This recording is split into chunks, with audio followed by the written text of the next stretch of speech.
অষ্টম হিজরিতে হুনাইনের যুদ্ধে রাসূল সাল্লাল্লাহু আলাইহি ওয়াসাল্লাম ফিরে আসতেছেন মদিনায়। পথিমধ্যে বেলাল রাদিয়াল্লাহু তাআলা আনহু আযান দিচ্ছেন। কি দিচ্ছেন? তো পাশে ছিল মুশরিকদের একটা পল্লী, কিছু মুশরিক তরুণ, কিছু অমুসলিম কিশোর, তারা আযানকে ব্যঙ্গ করতেছে। আমাদের বাংলায় মুখ ভেঙ্গানো বলে আর কি।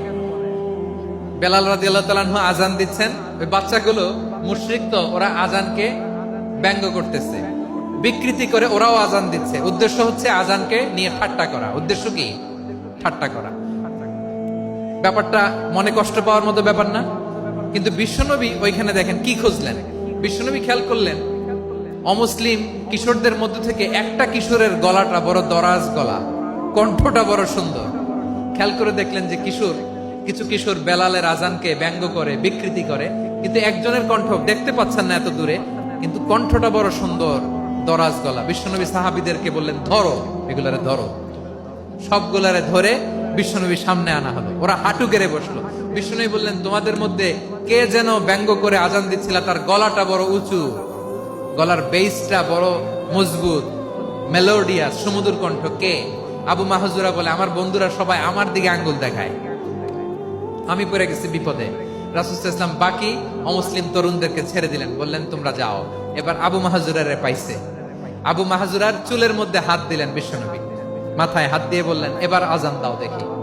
আবু মাহজুরা বলে, আমি তো আযান দিতে জানি না, কারণ আমি তো বেলালেরটা শুইনা দিছি, আমার তো মুখস্থ নাই, আমি তো আযান দিতে জানি না। বিশ্বনবী বললেন, জানো না? তাহলে আসো, আমি তোমারে শিখাই দেই। সুবহানাল্লাহ পড়েন। আবু মাহজুরা হাঁটু গেড়ে বসে, বিশ্বনবীর মোবারক হাত আবু মাহজুরার চুলের মধ্যে। বিশ্বনবী আযানের মুআল্লিম আবু মাহজুরাকে বলতেছে, ঠিক আছে তোমারে শিখাই দিচ্ছি, আমি যা যা বলবো আমার সাথে সাথে বলো, পারবা? আবু মাহজুরা বলে, পারবো। বিশ্বনবী আযান দিচ্ছেন মাথায় হাত দিয়ে, আল্লাহু আকবার, আল্লাহু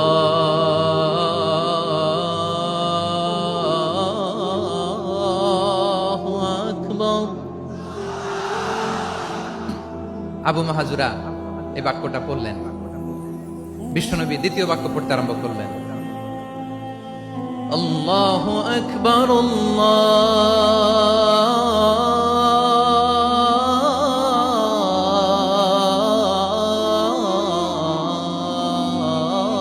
আল্লাহু আকবার।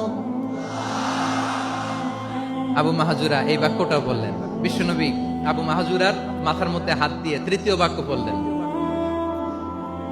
আশহাদু আল্লা ইলাহা ইল্লাল্লাহ,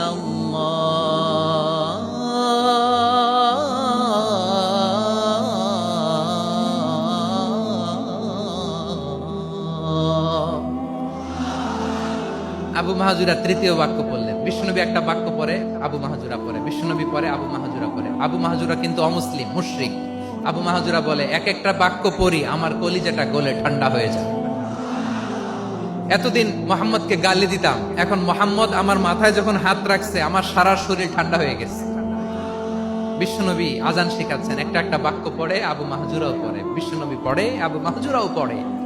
পুরো বাক্যগুলো যখন শেষ, আযান শেষ, আবু মাহজুরাও যখন পুরো আযান পড়লেন, আবু মাহজুরা বললেন, এতদিন মোহাম্মদের চেহারা দেখলে আমার ঘৃণা লাগতো, আজ থেকে মোহাম্মদের চেহারার চেয়ে প্রিয় চেহারা আমার কাছে নাই।